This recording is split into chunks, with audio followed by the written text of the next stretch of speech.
Welcome to hello doctor. ఇవాళ hello డాక్టర్లో మనం pancreatic cancers గురించి తెలుసుకుందాం. అంటే అసలు ఎలా వస్తుంది, దాని లక్షణాలు ఏంటి, దాని చికిత్స విధానాలు ఏంటి తెలుసుకుందాం. సో మనకి మెడికవర్ హాస్పిటల్స్ నుంచి డాక్టర్ పవన్ అడ్డాల గారు ఉన్నారు, చీఫ్ కన్సల్టెంట్ సర్జికల్ గ్యాస్ట్రోఎంట్రాలజిస్ట్. వారిని అడిగి ఇంకా డీటెయిల్స్ తెలుసుకుందాం. మీకేమైనా డౌట్స్ ఉంటే కనుక స్క్రీన్ మీద కనిపిస్తున్న నెంబర్స్కి కాల్ చేసి డాక్టర్ గారితో కూడా మాట్లాడొచ్చు.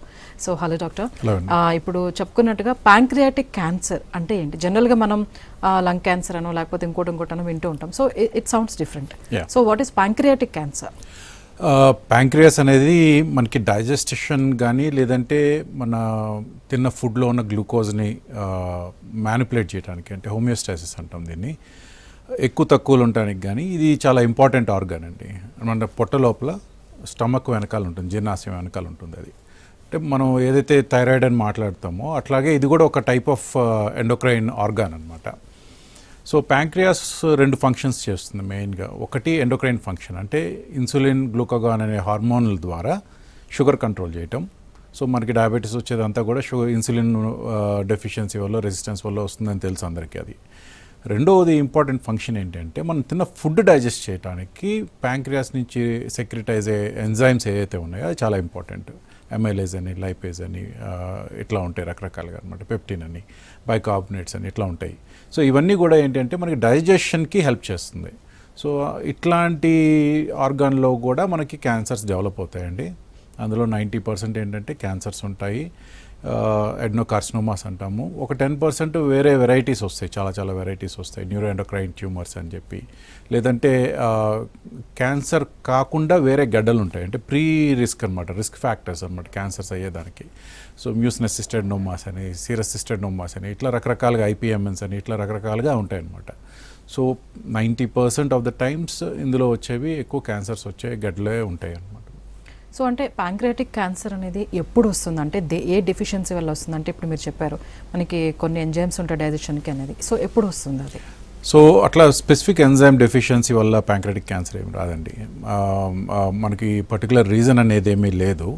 బట్ కామన్గా ఐడెంటిఫై చేసిన రిస్క్ ఫ్యాక్టర్స్లో ఒకటి diabetes is a risk factor. But అది ఎంత స్ట్రాంగ్గా ప్రెడిక్ట్ చేస్తుంది క్యాన్సర్ రావడానికి అనేది ఇంకా డేటా లేదు మన దగ్గర. బట్ స్టిల్ డయాబెటిక్స్లో క్యాన్సర్స్ వచ్చే ఛాన్సెస్ ఉన్నాయి.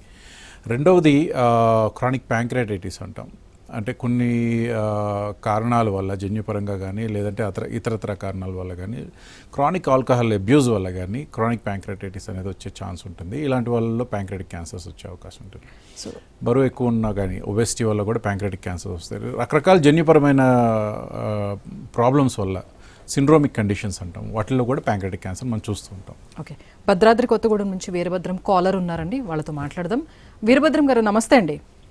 మేడం నమస్తే మేడం. మాట్లాడండి, డాక్టర్ గారితో మాట్లాడండి. సార్ నమస్తే సార్. నమస్తే అండి, చెప్పండి అండి. సార్ నాకు క్రానిక్ ప్యాంక్రియాటిస్ ఉండే సార్, 2 months బ్యాక్ సర్జరీ చేశారు సార్. ఓకే అండి. సార్ అది అప్పటి నుంచి వెయిట్ లాస్ అంటే 48 kgs ఉండే సార్, హెమోగ్లోబిన్ 9.6 ఉండే సార్. ఓకే. 2 months అవుతున్నా అంతే ఉంటుందా సార్?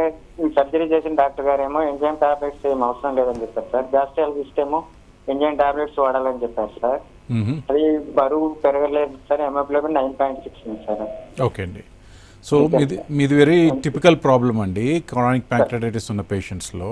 నేను ఇప్పుడే చెప్తున్నట్టుగా ఏంటంటే ఎంజైమ్ డెఫిషియన్సీస్ వల్ల కానీ లేదా హార్మోన్ డెఫిషియన్సీస్ వల్ల కానీ మనకి కొంత వెయిట్ లాస్ అనేది జరుగుతూ ఉంటుంది ఈ పేషెంట్స్లో. సో మనం ఎంజైమ్స్ని రీప్లేస్ చేయాల్సి వస్తుంది. కానీ ఏంటి అంటే మనం ఎంత డెఫిషియన్సీస్ ఉంది అనేది ఒక అందాజు కోసం కొన్ని టెస్టులు ఉంటాయి. మీరు ఎప్పుడైనా రాగలిగితే కానీ నేను ఒకసారి డీటెయిల్డ్గా చూసి నేను మీకు ఆ టెస్టులు రాసిస్తాను. దాన్ని బట్టి మనం ఇదేంటంటే ఒక రోజుతో పోయేది కాదు. నేను ఈరోజు ఒక డోస్ ఇస్తే అది రేపటికి కూడా అదే డోస్ అంటే అట్లా కుదరదు. సో చాలా అండర్స్టాండింగ్ కావాలి. మీరు నేను ఇద్దరం కూర్చొని డిస్కస్ చేసి మీ హ్యాబిట్స్, మీ ఈటింగ్ హ్యాబిట్స్ ఇవన్నీ డిస్కస్ చేసి దాని ప్రకారంగా డెసిషన్ తీసుకోవాల్సి వస్తుంది. డోసెస్ అనేది కొంచెం టైం పడుతుంది అడ్జస్ట్ చేయడానికి. So it's long term follow up అయితే మనకి కావాలండి, బట్ డెఫినెట్గా అవసరం పడుతుంది. ఓకే, జనరల్గా మనం ఇది ఏ ఏజ్ ఫ్యాక్టర్స్లో ఎక్కువగా చూస్తూ ఉంటాం? సో క్యాన్సర్స్ అనేవి యూజువల్గా 60 years and above very common అండి. బట్ అన్ఫార్చునేట్లీ ఏంటంటే యంగర్ పేషెంట్స్లో కూడా చూస్తున్నాం. క్యాన్సర్ కాకుండా వేరే ట్యూమర్స్ ఇందాక ఏదైతే మాట్లాడుకున్నామో, నేను ఆపరేట్ చేసిన వాళ్ళు యంగెస్ట్ వచ్చి 7 years. సో 7 years పిల్లల్లో కూడా ఇలాంటి ట్యూమర్స్ చేయాల్సి వస్తుంది మేము surgeries. So it's again a challenge, అంత ఈజీ ఉండదు పిల్లలు చేసేటప్పుడు. ఎస్, యాజ్ సచ్ కూడా pancreatic cancer surgeries are very very complex surgeries. ఒక లెవెల్ ఆఫ్ ఎక్స్పర్టీస్ వస్తే కానీ ఇట్లాంటి సర్జరీస్ చేయరు. సో మీరు ఎవరైనా కానీ మీ ఊళ్ళలో ఆలోచించుకున్నా కానీ ఒకళ్ళిద్దరు కూడా మీకు దొరకరు. సిటీస్ లాంటి హైదరాబాద్ లాంటి దాంట్లోనే ఎఫిషియెంట్గా చేసే సర్జన్స్ చాలా కొద్దిమంది ఉంటారు. సో వెరీ కాంప్లెక్స్ సర్జరీస్ అనమాట. 60 years తర్వాత క్యాన్సర్స్ వెరీ కామన్. అంటే మనం ప్రాపర్ క్యాన్సర్ గురించి మాట్లాడితే 60 years తర్వాత వెరీ కామన్ అది. ఎందుకు ఆ ఏజ్లో వస్తుంది అంటే మీకు జన్యుపరంగా ఏదైతే చేంజెస్ ఉంటాయో ఓవర్ టైం జరుగుతూ ఉంటాయి స్లోగా ఒకటి పూలపై. సో ఆ ఏజ్ తర్వాతే మనం ఎక్కువ శాతం క్యాన్సర్స్ చూస్తూ ఉంటాం. బట్ కొంతమందికి ఏంటంటే సిండ్రోమిక్ కండిషన్స్ వల్ల, రకరకాల ప్రీడిస్పోజింగ్ ఫ్యాక్టర్స్ వల్ల, ఆల్కహాల్ వల్ల కానీ, క్రానిక్ ప్యాంక్రైటిస్ వల్ల కానీ వాళ్ళకి కొంచెం ఎర్లీ ఏజెస్లో వచ్చే అవకాశం ఉంటుంది.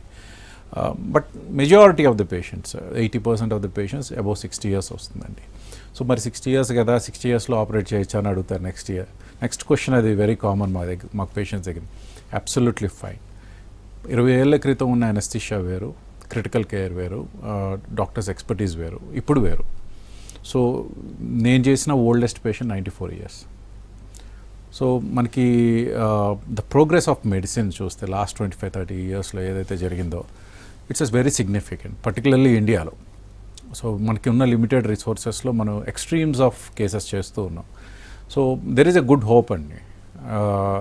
ఏజ్తో సంబంధం లేదు, బట్ కామన్గా మాట్లాడుకోవడానికి 60 years తర్వాత ఇట్స్ వెరీ కామన్ అని చెప్పుకుంటాం అనమాట మనం. ఓకే. సో దీని సిమ్టమ్స్ ఎలా ఉంటాయి అంటే ఎప్పుడు అలర్ట్ అవ్వాలి? సో యూజువల్గా నేను ఇందాక ఫస్ట్ చెప్పింది డయాబెటిక్స్లో కూడా వచ్చే ఛాన్సెస్ ఉందండి. Any suspicious features, particularly weight loss కానీ, లేదంటే ఆకలి తగ్గిపోవటం కానీ, రిపీటెడ్గా అప్పర్ అబ్డమన్లో పెయిన్ రావటం కానీ, ఇట్లాంటి జరుగుతున్నప్పుడు, అంతకుముందులో ఎప్పుడు లేని డయాబెటీస్ కొత్తగా డయాగ్నోజ్ అయినా, లేదా ఆల్రెడీ డయాబెటిక్ పేషెంట్స్లో సడన్గా కంట్రోల్ పోయినా కానీ, జాండీస్ వచ్చినా కానీ, వెయిట్ లాస్, ఆకలి తగ్గిపోవటం, ఇది ఆల్రెడీ మనం మాట్లాడుకున్నాం. కొన్నిసార్లు ఏంటంటే మోషన్లో నల్లగా అవుతుంది. సో ఇట్లా అయినా కానీ ఓవరాల్గా నీరసంగా ఉండటము, డల్గా ఉండటము, ఇట్లా అయిపోతూ ఉంటారు. ఈ చాలా వరకు ఏంటంటే నాన్ స్పెసిఫిక్ సిమ్టమ్స్, కరెక్ట్గా ఎగ్జాక్ట్లీ ప్యాంక్రెటిక్ క్యాన్సర్ రిలేటెడ్ అని చెప్పడానికి కష్టము. బట్ వీటిల్లో మనం సిగ్నిఫికెంట్గా కొంత ప్యాంక్రియాస్కి రిలేటెడ్గా మాట్లాడుకోవాలంటే జాండీస్ రావటం అండి. ఎందుకు అంటే మనకి పసరనాళం ఏదైతే ఉందో అది ప్యాంక్రియాస్ ద్వారా వెళ్తుంది, అది బ్లాక్ అయిపోతుంది. హెడ్లో కనుక, ప్యాంక్రెటిక్ హెడ్లో కనుక వచ్చినట్లయితే ట్యూమరు, అది బ్లాక్ అయిపోయి మనకి జాండీస్ వచ్చే అవకాశం ఉంటుంది. సో అందుకని కొంచెం రిలేటివ్గా ప్యాంక్రియాస్కి రిలేటెడ్గా మనం జాండీస్ మాట్లాడుకోవచ్చు. సో మెడికవర్లో ఫస్ట్ అప్రోచ్ అయిన పేషెంట్కి మీరు స్టార్టింగ్ నుంచి ఎలా ట్రీట్మెంట్ స్టార్ట్ చేస్తారు? సో ఎనీ పేషెంట్ సస్పిషియస్గా వస్తే కనుక, లేదంటే ఆల్రెడీ డయాగ్నోజ్ వచ్చినా కానీ, మనం ఎప్పుడు కూడా ఏం చేస్తామంటే అసలు ముందు ట్యూమర్ ఉందా లేదా అనేది డయాగ్నోస్ చేయాలి. సో రొటీన్ బ్లడ్ టెస్ట్లో ఏంటి అంటే, ఇందాక మీకు చెప్పినట్టుగా జాండీస్ ఏదైతే చూసామో జాండీస్ గురించి వెతుకుతాము. కొంత హీమోగ్లోబిన్ లెవెల్స్ వెతుకుతాం, ఎందుకంటే వీళ్ళలో న్యూట్రిషన్ తక్కువ ఉంటుంది, ఆకలి ఇవ్వకపోవడం వల్ల, తినకపోవడం, ఇదంతా వెయిట్ లాస్ అవడం ఇదంతా జరుగుతుంది. కాబట్టి కంప్లీట్ బ్లడ్ పిక్చర్ అనేది అడుగుతాము. లివర్ ఫంక్షన్ టెస్ట్ అని అడుగుతాము. ఈ జాండీస్ వచ్చిన పేషెంట్స్లో ఏంటంటే కిడ్నీ మీద ఎఫెక్ట్ పడుతుంది, అందుకని వీళ్ళల్లో రీనల్ ఫంక్షన్ టెస్ట్ కూడా అడుగుతాం అనమాట. ఈ other than these blood test ఏదైతే రొటీన్ ఎవాల్యుయేషన్కి ఏదైతే అవసరమో, మనం ఇవి కాకుండా మనం ప్యాంక్రియాటిక్ క్యాన్సర్ని ప్రూవ్ చేయడానికి డిసీజ్ స్పెసిఫిక్గా అడిగే టెస్ట్లో మొదట కామన్గా చేసేది ఏంటంటే అల్ట్రాసోనోగ్రఫీ. అల్ట్రాసౌండ్ ఏంటంటే మనకు కొంత వేగ ఐడియా ఇస్తుంది, సమ్ ప్రాబ్లం ఏదో ప్యాంక్రియాస్లోనో, ప్యాంక్రియాస్ చుట్టుపక్కల ఏదో ప్రాబ్లం ఉంది అనేది ఐడియా ఇస్తుంది. అందులో మనకి పర్టికులర్ పసరనాళాలు పెరగటము, లేదంటే క్రానిక్ ప్యాంక్రియాటైటిస్ ఫీచర్స్ కానీ, లేదంటే ఒక గడ్డ లాంటిది కనిపించడం కానీ, ఇట్లాంటివి జరుగుతుంది. బట్ అది మాకు సరిపోదండి, ఎందుకంటే మనం ట్రీట్మెంట్ ప్లాన్ చేయాలి అనుకున్నప్పుడు వీ నీడ్ మోర్ ఎక్స్టెన్సివ్ ఇది అనమాట. ఎందుకంటే సర్జరీ ప్లానింగ్ అనేది చాలా ప్రిపేర్డ్గా వెళ్ళాలి. ఇందాక ఆల్రెడీ చెప్పాను కాంప్లెక్స్ సర్జరీ అనేది. సో దీనికి ఏంటంటే సిఈసిటీ అబ్డమెన్ అడుగుతాం, కాంట్రాస్ట్ సిటీ అబ్డమెన్ అనేది. సో ఇందులో కూడా స్పెసిఫిక్ ప్రోటోకాల్స్ ఉంటాయి, మళ్ళీ ప్యాంక్రియాస్కి సంబంధించినవి. ఆ ప్రోటోకాల్స్ ప్రకారం స్కాన్ చేయించుకొని అందులో మనం చూసేది ఏంటంటే ప్యాంక్రియాస్ క్యాన్సర్ ఏదైతే ఉందా లేదా, ఒకవేళ ఉంటే అక్కడే ఉందా లేదా పక్కన ఇంకెక్కడైనా స్ప్రెడ్ అయిందా, పక్కన కాకపోతే ఇంకా డిస్టెంట్గా ఇంకెక్కడైనా స్ప్రెడ్ అయిందా అని చూస్తాం. డిస్టెంట్గా స్ప్రెడ్ అవటం అంటే మెటాస్టాసిస్ అంటాం అనమాట దీన్ని. సో క్యాన్సర్ స్ప్రెడ్ కాకుండా అక్కడే ఉన్నట్లయితే కనుక మనం దానికి సంబంధించిన ఫర్దర్ ఎవాల్యుయేషన్ చేసుకుంటాం. అంటే యూజువల్గా ఏంటి అంటే ప్యాంక్రియాస్ ఎంత క్లోజ్లీ నిట్టెడ్ ఆర్గాన్ అంటే దాని వెనకాల మనకి పూర్తి కింద వైపు బాడీ అంతా సప్లై చేసే బ్లడ్ వెజల్స్ ఉంటాయి. దాని మధ్యలో నుంచి వచ్చే బ్లడ్ వెజల్స్ ఏవైతే ఉన్నాయో అవి మొత్తం పేగుకు సంబంధించిన ఆర్గాన్స్ అన్నిటికీ కూడా బ్లడ్ సప్లై చేస్తుంది. దానిపైన నుంచి వచ్చే బ్లడ్ సప్లై అగైన్ పై పేగుకి అంటే జీర్ణాశయానికి కానీ, లేదంటే డియోడినమ్ అని first part of small intestine అంటాం దానికి కానీ, లేదంటే లివర్కి సంబంధించిన బ్లడ్ వెజల్స్ కానీ వెళ్తుంటాయి. అంటే 3 డిఫరెంట్ లేయర్స్లో మనకి బ్లడ్ వెజల్స్ అనేవి ఉంటాయన్నమాట ప్యాంక్రియాస్ చుట్టూరుగా. సో అందుకని ఈ ఇన్ఫర్మేషన్ అంతా గ్యాదర్ చేయడానికి సిటీ స్కాన్ బాగా హెల్ప్ఫుల్ అవుతుంది. కొన్ని సిచ్యువేషన్స్లో ఏంటి అంటే మాకు ఆ ఇన్ఫర్మేషన్ సరిపోదు. అలాంటి సిచ్యువేషన్స్లో ఎండో అల్ట్రాసోనోగ్రామ్ అని చేస్తాం. ఎండో అల్ట్రాసోనోగ్రామ్లో ఏంటి అంటే ఈ బ్లడ్ వెజల్స్ ఎంతవరకు ఎఫెక్ట్ అయినాయి అనేది మోర్ ఇన్ఫర్మేషన్ వస్తుంది. At the same time in case వాళ్ళకి ట్యూమర్ స్ప్రెడ్ అయినట్లయితే కనుక మనం ఎండో అల్ట్రాసౌండ్లో బయాప్సీ తీసుకొని ఆ బయాప్సీని బేసిస్ చేసుకొని మన కీమోథెరపీ అది ఇవ్వడానికి అవుతుంది. ఓకే, హైదరాబాద్ నుంచి రాజేష్ కాలర్ మాట్లాడుతున్నారండి. రాజేష్ గారు నమస్తే అండి. నమస్తే మేడం. డాక్టర్ గారితో మాట్లాడండి. డాక్టర్ గారు very good afternoon. Good afternoon అండి. నేను కాల్ చేసింది ఏంటంటే I have a daughter who is 24-25 now. Okay అండి. She is diagnosed with acute chronic అయితే నాకు ఐడియా లేదు, but pancreatitis. Okay. First instance లో హెరిడిటరీ అన్నారు. ఓకే. హెరిడిటరీ అనగానే చూసింది ఏంటంటే మా mom after her breast cancer in 2015 she has got a series of comorbidities related to bones and then pancreatitis కూడా వచ్చింది. ఓకే. సో 2017 నుంచి ట్రీట్మెంట్ చేస్తూ వస్తే డెడ్ టిష్యూస్ ఫామ్ అయ్యాయి అండ్ దెన్ ఆ లేయర్స్ కూడా తీశారు. Okay. And there is some liquid which has been taken from our pancreas. So అది అంతా చూసాం మేము. అండ్ సడన్లీ ఎప్పుడైతే డాక్టర్ కి అటాక్ అయిందో we were also surprise like how it was అని చెప్పి. So what might be the reasons for is it hereditary or else like ప్యాంక్రియాట్ అంటే ఆబ్వియస్లీ డయాబెటిక్ అయ్యే ఛాన్సెస్ ఉంటాయి ఫ్యూచర్ లో. So what is the precautions you should take for the future? So in case it is hereditary అయితే కనుక specific precautions ఏమీ ఉండవండి. The only way to prove it is by genetic testing అనమాట. Jeans కొన్ని ఉంటాయి, PRS SS అని, లేదంటే స్పింక్ jeans అని ఉంటాయి. ఆ జీన్స్ టెస్టింగ్ చేసి మనము అది ప్రూవ్ చేయగలిగితేనే దాన్ని హెరిడిటరీ అని లేబుల్ చేయడానికి అవుతుంది. ఎస్, డెఫినెట్గా ప్యాంక్రియాటైటిస్ కొన్ని ఫ్యామిలీస్లో రన్ అవుతూ ఉంటాయి. సో అగైన్ మనం ఇన్ టర్మ్స్ ఆఫ్ ట్రీట్మెంట్ ఏమి స్పెసిఫిక్గా డిఫరెన్స్ అయితే ఏమీ ఉండదు.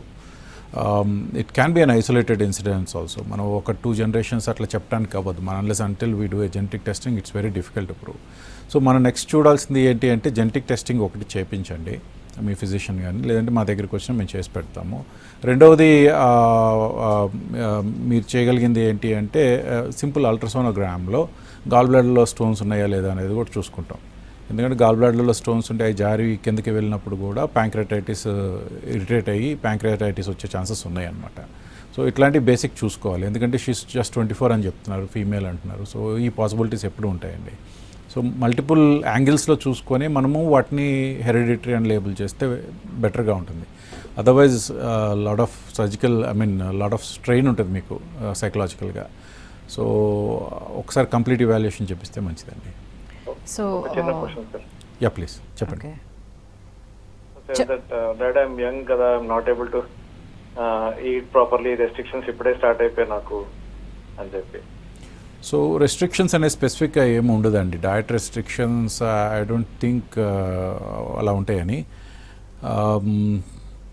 ఓన్లీ రెస్ట్రిక్షన్స్ ఏంటంటే absolutely no smoking and alcohol. ఇది ఒకటే చెప్తాను నేను. డయట్లో నేను స్పెసిఫిక్గా రెస్ట్రిక్షన్స్ ఏమీ పెట్టానండి. ఎందుకంటే వీళ్ళు యాజ్ సచ్ ఎవ్రీ ప్యాంక్రియాటైటిస్ ఎపిసోడ్లో ఫుడ్ సరిగా తీసుకోరు. సో న్యూట్రిషనల్గా ఆల్రెడీ డెఫిషియెంట్ ఉంటారు. రెండోది ఆ పెయిన్ వస్తుందన్న భయంతోనే తినరు చాలామంది. సో తినగలిగినప్పుడు తినేయటం బెటరు, సో దట్ న్యూట్రిషనల్గా డెఫిషియన్సీస్ రాకుండా ఉంటాయి. అండ్ ఫర్దర్గా డ్యామేజ్ కాకుండా ప్యాంక్రియాటిక్ ఎంజైమ్ రీప్లేస్మెంట్స్ కూడా ఇస్తాం మేము, ఆ డ్యామేజ్ జరగకుండా ఉండటానికి, న్యూట్రిషనల్గా డ్యామేజ్ కాకుండా ఉండటానికి. తనకి నీడ్ ఉందా లేదా అనేది అసెస్మెంట్ చేయకుండా చెప్పడం కష్టం అండి. అది వేరే టెస్ట్లు ఉంటాయి, స్టూల్ టెస్ట్ కొన్ని ఉంటాయి, దాని ప్రకారంగానే చేయగలుగుతాను నేను. Okay right. ఇప్పుడు హెరిడిటరీ అనే టాపిక్ వచ్చింది కాబట్టి మాట్లాడదాం డాక్టర్ గారు. క్యాన్సర్ అనగానే ఫస్ట్ పాయింట్ హెరిడిటరీ అని మాట్లాడుతూ ఉంటారు. సో అందులో ఎంతవరకు నిజం ఉంది, అలాగే ప్యాంక్రియాటిక్ క్యాన్సర్స్కి సంబంధించి హెరిడిటరీ అనేది ఎంతవరకు ఉంది? సో ప్యాంక్రియాటిక్ క్యాన్సర్స్లో అరౌండ్ 15 to 20% హెరిడిటరీ అని చెప్తారండి. మనకి రిలేటివ్గా ఇండియాలో తక్కువ. ఎందుకంటే మన సిస్టమ్ ఆఫ్ మ్యారేజ్ ఏదైతే ఉందో విత్ ఇన్ ద కజిన్స్ కానీ అట్లా ఉండదు. So it's a very very beautifully design marriage system మనకి ఇండియాలో. సో దానివల్ల ఏంటంటే మనకి రిలేటివ్గా జెనెటికల్ ఇష్యూస్ చాలా తక్కువ ఉంటాయి. అలా అని చెప్పి లేవని కాదు, mutations can happen any time, but మనకి within the family marriages జరిగేటప్పుడు ఆ ఛాన్సెస్ ఎక్కువగా ఉంటాయి అన్నమాట. సో అందుకని మనం 20% చూడము. మేమైతే మా ప్రాక్టీస్లో last 10 years I haven't seen 20% familial ఇది అనమాట. సో ఎక్కువ శాతం మనకి మ్యూటేషన్ బేస్డే వస్తున్నాయి, age related and mutation based. So that is one thing we don't have to worry.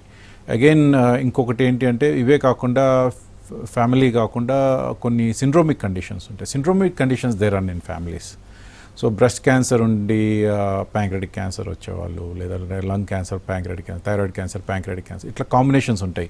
Colon క్యాన్సర్తో ప్యాంక్రెటిక్ క్యాన్సర్ ఇట్లాగా. సో హెచ్ఎన్పిసిసి సిండ్రోమ్ అని, ఎఫ్ఏపి సిండ్రోమ్స్ అని ఇట్లా కొన్ని ఉంటాయి సిండ్రోమిక్ కండిషన్స్. ఇట్లాంటి కండిషన్స్లో మీకు multiple organs at a time కానీ లేదా సీక్వెన్షియల్గా కానీ ఇన్వాల్వ్ అయ్యే ఛాన్సెస్ ఎప్పుడూ ఉంటాయి. సో అలాంటి పేషెంట్స్లో సిండ్రోమిక్ కండిషన్స్ మనం ఐడెంటిఫై చేసినట్లయితే వాళ్ళని కంప్లీట్గా ఎవాల్యుయేషన్లో పెట్టాలి. వాళ్ళు రెగ్యులర్ సర్వేలెన్స్లో ఉండాలి, స్క్రూటనీలో ఉండాల్సిందే. సో ఈ ప్యాంక్రియాటిక్ క్యాన్సర్స్ అనగానే మనకి డైజెషన్కి సంబంధించింది కూడా ఒక టాపిక్ వస్తుంది మనకి. సో ఫుడ్ హ్యాబిట్స్ కానీ లైఫ్ స్టైల్ కానీ ఎంతవరకు ఎఫెక్ట్ ఉంటుంది? సో మెయిన్గా ఫ్యాటీ ఫుడ్ తీసుకోవద్దని చెప్తారండి, ఎందుకంటే వీళ్ళకి సిమ్టమ్స్ సడన్గా పెరుగుతాయి. అగైన్ ఫ్యాటీ ఫుడ్ తీసుకోకపోతే వైటమిన్ డెఫిషియన్సీస్ కూడా ఎక్కువ అవుతాయి. So it's a very difficult to balance situation. So దీనికోసమనే పర్ట్ అని వాడతాం. పర్ట్ అంటే pancreatic enzyme replacement therapy. So PERT అనమాట. ఈ పర్ట్లో ఏంటి అంటే మనము కొన్ని యానిమల్స్ నుంచి తీసిన ఎంజైమ్స్ని క్యాప్సూల్ ఫామ్లో ఇస్తూ ఉంటాం అనమాట. ఇదేంటంటే ప్యాంక్రియాస్లో రొటీన్గా సెక్రెట్ అయ్యే ఎంజైమ్స్ మనకి పర్ట్లో అవైలబిలిటీ ఉండటం వల్ల మనం కొంతవరకు ఈ ఫ్యాటీ ఫుడ్ డైజెషన్ ఏదైతే ఇండైజెషన్ ఉంటుందో దాన్ని కొంత కౌంటర్ చేయొచ్చు. సో దానివల్ల ఏంటంటే పేషెంట్స్ కూడా ఫుడ్ తినడానికి అవకాశం ఉంటుంది. ఎప్పుడైతే ఫుడ్ తింటారో ఆటోమేటిక్గా దానికి సంబంధించిన వైటమిన్ డెఫిషియన్సీస్ కూడా తగ్గుతూ ఉంటాయి అన్నమాట. సో ఇట్స్ వెరీ ఇంపార్టెంట్ అండి. అంటే ప్రతి పేషెంట్ని మనం ఇండివిజువలైజ్ చేయాల్సింది. ఇప్పుడు కామన్గా మాట్లాడుకోవడం అనేది వెరీ డిఫికల్ట్, ఎందుకంటే ప్యాంక్రియాటిక్ ఎంజైమ్ డెఫిషియన్సీ అనేది ఏదైతే ఉందో ఇట్ హ్యాపెన్స్ ఓవర్ ఇయర్స్. మీకు ఫస్ట్ అటాక్లోనే రాదు ఇది. So it happens over years. ఆ ఓవర్ ఇయర్స్ అనేది రెగ్యులర్ ఫాలోఅప్లో ఉండి సిమ్టమ్స్ వచ్చినప్పుడు మనం ఎర్లీగా డాక్టర్ దగ్గరికి వెళ్తే మనం ఎంత ఎర్లీగా పర్ట్ స్టార్ట్ చేయాలి అనేది దాన్ని బట్టి ప్లాన్ చేసుకోవటం. సో డే 1 నుంచి మనం పర్ట్ స్టార్ట్ చేయము. పేషెంట్కి సిమ్టమ్స్ ఉన్నప్పుడు అండ్ దెర్ ఈజ్ ఎ బయోకెమికల్గా మనం ప్రూవ్ చేయగలిగినప్పుడు ఎంజైమ్ డెఫిషియన్సీ ఉంది అన్నప్పుడు అప్పుడు పర్ట్ స్టార్ట్ చేస్తూ ఉంటాం. ఓకే. సో జనరల్గా క్యాన్సర్ అనగానే స్టేజెస్ గురించి మాట్లాడుతూ ఉంటాం. సో ఏ స్టేజ్లో వీళ్ళకి సర్జరీ అవసరం అవుతుంది? మీరు స్టేజెస్ వైజ్గా మెడికవర్లో ట్రీట్మెంట్ ఎలా ఉంది? ఓకే. యూజువల్గా మనము జనరలైజ్డ్గా వరల్డ్ వైడ్గా మాట్లాడితే టీఎన్ఎం స్టేజింగ్ అని అమెరికన్ ఆంకాలజీ వాళ్ళ స్టేజింగ్ ప్రకారంగా ఫాలో అవుతారండి. Stage 1, stage 2, stage 3, stage 4. ఇది అందరం వినే ఉంటాం, ఏదో ఒక పాయింట్లో ఏదో ఒక ఆర్గానికి ఇన్ని ఉంటాం. But in terms of pancreatic cancer ఇది కొంచెం డిఫరెంట్గా బిహేవ్ చేస్తుంది. ఇందులో ఏంటి అంటే నేను దీన్ని 3 రకాలుగా డివైడ్ చేస్తాను. ఒకటి ఆపరబుల్ స్టేజ్లో ఉందా లేదా, కంప్లీట్లీ ఇన్ఆపరబుల్ స్టేజ్లో ఉందా లేదా, లేదంటే ఒక గ్రూప్ ఉంటారు వీళ్ళని ఏంటంటే మనం ప్రయర్గా కొంచెం మ్యానిపులేట్ చేసి అంటే కీమోథెరపీ రేడియేషన్ ఇచ్చి ఈ ఇన్ఆపరబుల్గా లేని వాళ్ళని ఆపరబుల్గా కన్వర్ట్ చేసుకోవచ్చు. సో మనకి ఆపరబుల్గా స్టేజ్లో వచ్చే పేషెంట్స్ 10 to 15% మాత్రమే ఉంటారు. సో 85% ఆఫ్ ద పేషెంట్స్ మనం ఏమీ చేయలేం మన దగ్గరికి వచ్చేసరికి. సో ఈ ఇన్ఆపరబుల్ పేషెంట్స్ ఏదైతే ఉన్నారో అంటే మెటాస్టాటిక్ డిసీజ్ ఆల్రెడీ అన్ని చోట్ల వేరే వేరే ఆర్గాన్స్కి స్ప్రెడ్ అయిన పేషెంట్స్ ఎవరైతే ఉన్నారో వీళ్ళు దగ్గర ఒక 50% ఉంటారండి. అంటే 50% ఆఫ్ ద పేషెంట్స్లో మనం వాళ్ళు చనిపోయేదాకా మనం ఓన్లీ మినిమల్ కేర్ మాత్రమే ఇవ్వగలుగుతాం. బియాండ్ దట్ ఇచ్చినా కానీ మనం వాళ్ళ లైఫ్ ఎక్స్టెండ్ చేయడం అనేది వెరీ డిఫికల్ట్. సో వాళ్ళకి ఏదైతే ప్రాబ్లమ్స్ ఉన్నాయో ఆ ప్రాబ్లమ్స్ తగ్గించడానికి మాత్రం అడ్జువెంట్ కీమోథెరపీ అని ఇస్తాం. కొంత కీమోథెరపీ ఇంజెక్షన్స్ ఇచ్చి కొంచెం ఊరట కలిగిస్తామే కానీ వాళ్ళ లైఫ్ అయితే ప్రొలాంగ్ చేయడం వెరీ డిఫికల్ట్ అండి. ఒకవేళ ప్రొలాంగ్ అయినా వీక్స్ టు మంత్సే ఉంటుంది. సో ఈ మిడిల్ గ్రూప్ ఉంటుంది, ఇది బార్డర్ లైన్ రెసెక్టబుల్ అంటాం. అంటే ట్యూమర్ వేరే చోట ఎక్కడ స్ప్రెడ్ అవ్వదు, కానీ నేను ఇందాక చెప్పిన 3 లేయర్స్ ఆఫ్ బ్లడ్ వెజల్స్కి స్ప్రెడ్ అయ్యే ఛాన్సెస్ ఉంటుంది. స్ప్రెడ్ అయ్యి వాటిని కంప్లీట్గా మూసుకుపోతూ ఉంటే కనుక ఇలాంటి పేషెంట్స్కి మనం కీమో అండ్ రేడియేషన్ థెరపీ ఇచ్చి మనం ఆ ట్యూమర్ని కొంచెం కరిగించి ఆపరబుల్ స్టేజ్కి తీసుకురావచ్చు. ఎగ్జాక్ట్లీ 15 years బ్యాక్ అసలు ఈ కాన్సెప్టే లేదు. సో ఈ వెజల్స్ని ఇన్వాల్వ్ అయ్యి ఉంటే కనుక బ్లడ్ వెజల్స్ మనం పూర్తిగా ఇన్ఆపరబుల్ అని చెప్పి ట్రీట్మెంట్ ఇచ్చేవాళ్ళం. బట్ లాస్ట్ 15 yearsలో lot of things have changed. ఇప్పుడు నా ట్రైనింగ్ పీరియడ్లో ఉన్నప్పుడు only 4 or 5% of patients survive అయ్యేవాళ్ళు 5 years వరకు. ఇప్పుడు అట్లా లేదు, ఇప్పుడు 14% to 15% సర్వైవ్ అవుతున్నారు. ఎందుకంటే బికాస్ ఈ బార్డర్ లైన్ గ్రూప్ ఏదైతే ఉందో ఈ బార్డర్ లైన్ గ్రూప్ని మనం ఇనాపరబుల్ నుంచి ఆపరబుల్ చేస్తున్నాం. సో అందుకని వీళ్ళలో రెస్పాన్స్ బాగుంది. ఇట్లాగా మనకి ఈ 3 రకాలుగా డివైడ్ చేసుకున్నట్లయితే కనుక కీమోథెరపీ, కొంతమంది పేషెంట్స్లో radiation therapy and surgery plays a very important role. మీకు సర్జరీ కనుక బాగా అయినట్లయితే కనుక ట్యూమర్ రెస్పాన్స్ కానీ అవుట్కమ్స్ కానీ చాలా బాగుంటాయి. ఇది ఎట్లా చూస్తామంటే సర్వైవల్ రేట్స్, ఒకటి ఓవరాల్ సర్వైవల్ అంటాం, అంటే రెండోది డిసీజ్ ఫ్రీ సర్వైవల్ అంటాం. డిసీజ్ ఫ్రీ సర్వైవల్ అంటే మళ్ళీ రోగం తిరగబెట్టకుండా ఎంతకాలం బతికాడు అనేది. ఫర్ ఎగ్జాంపుల్ రోగం ట్యూమర్ ఏదైతే ఉందో రికరెన్స్ లేకుండా 6 నెలలు బతికారు అనుకోండి. ఆ 6 నెలలు బతికిన పేషెంట్ ఆ ట్యూమర్ రికరెన్స్తో ఇంకొక 6 నెలలు బతకచ్చు. సో దాన్ని ఓవరాల్ సర్వైవల్ అంటాం. సో ఓవరాల్ సర్వైవల్కి డిసీజ్ ఫ్రీ సర్వైవల్కి 2 డిఫరెన్స్ ఉంటుంది. So in terms of disease free survival, overall survival చూస్తాం. బట్ మనిషికి ఏంటంటే మనకి ఇంపార్టెంట్ అయింది ఓవరాల్ సర్వైవలే కాబట్టి ఒకప్పుడు ఓన్లీ 4% ఉన్న ఓవరాల్ సర్వైవల్ 5 yearsకి ఇప్పుడు 15% ఉంది. ఇదే స్టేజ్ 1, మనం ఇందాక మాట్లాడిన TNM క్లాసిఫికేషన్ ప్రకారం స్టేజ్ 1 అయితే కనుక 40 to 50% ఛాన్సెస్ ఉంటాయండి. వేరే స్టేజ్ 4 వచ్చి 3 months to 6 months కూడా ఉండదు. So very very difficult and very dangerous disease ఇది. Okay, so you said before 7 years ఒక కిడ్కి కూడా చేసాము, 94 years కూడా చేసాము. So after surgery life expansion కానీ లేకపోతే వాళ్ళ లైఫ్ లీడ్ అయ్యే విధానంలో కానీ ఏమైనా చేంజెస్ ఉంటాయా? సక్సెస్ ఎంతవరకు ఉంది? సక్సెస్ బాగుంటుందండి. ఒకప్పుడు మా ట్రైనింగ్ టైంలో ప్యాంక్రెటిక్ క్యాన్సర్ సర్జరీ చేస్తే 5% డెత్ రేట్ చెప్పేవాళ్ళం పెరి ఆపరేటివ్గా. అంటే సర్జరీ చేసే టైంలో కానీ సర్జరీ చేసిన వితిన్ 10 days to 30 days లోపల కానీ 5%, అంటే 100 మందిలో 5 చనిపోయేవాళ్ళు ఆన్ టేబుల్ కానీ తర్వాత కానీ. సో ఇప్పుడు లెస్ దెన్ 1%. అండ్ మా సిరీస్లో we did more than 150 surgeries recently completed, and less than 1% అనే చెప్పుకోవాలి మాది కూడా. ఇందులో మీరు అడిగిన ఇంకొక క్వశ్చన్ ఏంటంటే సైడ్ ఎఫెక్ట్స్ లాగా ఎట్లా ఉంటాయి after surgery effects 40% complication rates చెప్తారండి. కాంప్లికేషన్ రేట్స్ అంటే ఇందులో నేను ఇందాక చెప్పినట్టుగా ఇది వెరీ కాంప్లెక్స్ సర్జరీ, ఎటు నుంచి ఎటైనా రావచ్చు. సర్జరీకి సంబంధించకుండా వేరే మెడికల్ ప్రాబ్లం కూడా రావచ్చు. ఎందుకంటే వీళ్ళందరూ almost 80% of them are above 60 years. So వీళ్ళకి యాజ్ సచ్ ఇన్హరెంట్గా ఉన్న మెడికల్ ప్రాబ్లమ్స్ అన్నీ ఈ సర్జికల్ స్ట్రెస్ వల్ల బయటపడచ్చు అనమాట. సో అట్లాంటి వాళ్ళు హార్ట్ అటాక్స్ చూస్తాం, రెస్పిరేటరీ ఫెయిల్యూర్ అంటే లంగ్స్ ఫెయిల్ అవటం చూస్తామేమో, అంటే సర్జరీకి రిలేటెడ్ కాకుండా కిడ్నీస్ ఫెయిల్ అవటం చూస్తాము, బ్రెయిన్ స్ట్రోక్స్ రావడం చూస్తాం. ఇవన్నీ పక్కన పెడితే యాజ్ అ సర్జరీ రిలేటెడ్గా complications 40% is what is described world wide. ఇందులో రకరకాల ఏరియాస్లో మేము కుట్టడం జరుగుతుంది. అది ఆ కుట్టడం కూడా ఏంటంటే వెరీ కాంప్లెక్స్ స్టిచ్చింగ్స్ అనమాట ఇవన్నీ. సో ఆ లీక్ రేట్స్ అవన్నీ ఉంటాయి. సో మా సిరీస్లో వచ్చి మేము వి సీ అరౌండ్ 18 to 20% అండి. So it's a significant result because నా ఫోకస్ పర్టికులర్గా last 10 years has been in pancreatic cancer. That is the reason why I'm discussing pancreatic cancer with you. So ఇట్లా చూస్తే కనుక వీఆర్ డూయింగ్ గుడ్. అంటే ఇందులో ఏంటంటే ఇంకా తగ్గించవచ్చు. రెస్పిరేటరీ కాంప్లికేషన్స్ ఏంటి అంటే మనం మినిమల్లీ ఇన్వేజివ్ మెథడ్స్ సర్జరీస్ అంటే లాప్రోస్కోపీ ద్వారా కానీ రోబోటిక్ ద్వారా కానీ సర్జరీస్ చేయడం వల్ల రెస్పిరేటరీ కాంప్లికేషన్స్ తగ్గించుకున్నాము, హార్ట్ కాంప్లికేషన్స్ తగ్గించుకున్నాము. So we can still do more. ఇంకా చాలా చేంజెస్ వస్తున్నాయి. సో సర్వైవల్ రేట్ డెఫినెట్గా పెరుగుతుందనే హోప్ అండి. సో అంటే అడ్వాన్స్డ్గా మెడికవర్లో ఉన్న అడ్వాన్స్డ్ ట్రీట్మెంట్స్ ఏంటి? అలాగే ఇప్పుడు మీరు చెప్పారు రోబోటిక్ చేస్తున్నాము వేరే వేరే అని. ఎందుకంటే వైద్య రంగంలో చాలా కొత్తవి వస్తూ ఉన్నాయి ఇవాళ రేపు. సో మీరు చూసిన మార్పులు ఏంటంటే మీరు చెప్పారు 20 years క్రితానికి ఇప్పటికి చాలా చేంజెస్ వచ్చినాయని. మెడికవర్లో ఈ రోజుకి ఒక ప్యాంక్రియాటిక్ క్యాన్సర్ సర్జరీకి అడ్వాన్స్డ్గా ఎలాంటి ట్రీట్మెంట్స్ ఉన్నాయి? సో మనం వరల్డ్ వైడ్గా ఫాలో అవుతున్న ఫాల్ఫిరనాక్స్ ట్రీట్మెంట్ కానీ కీమోథెరపీ కానీ, and we have very good radiation department. అదే కాకుండా వీ హ్యావ్ ఏ రోబో అండి, డావించి ఎక్స్ రోబో అని, which is the latest robot. ఆ రోబో ఉంది and we do 4K laparoscopic systems ఉన్నాయి. సో ఏంటంటే టెక్నాలజీ వల్ల మా ప్రెసిషన్ పెరుగుతుంది, సర్జరీ ప్రెసిషన్. ఎప్పుడైతే సర్జరీ ప్రెసిషన్ పెరుగుతుందో ఆటోమేటిక్గా రిజల్ట్స్ బెటర్గా ఉంటాయి. సో టెక్నాలజీ అనేది వెరీ ఇంపార్టెంట్ ఇట్లాంటి కాంప్లెక్స్ సర్జరీస్ మనం చేస్తున్నప్పుడు.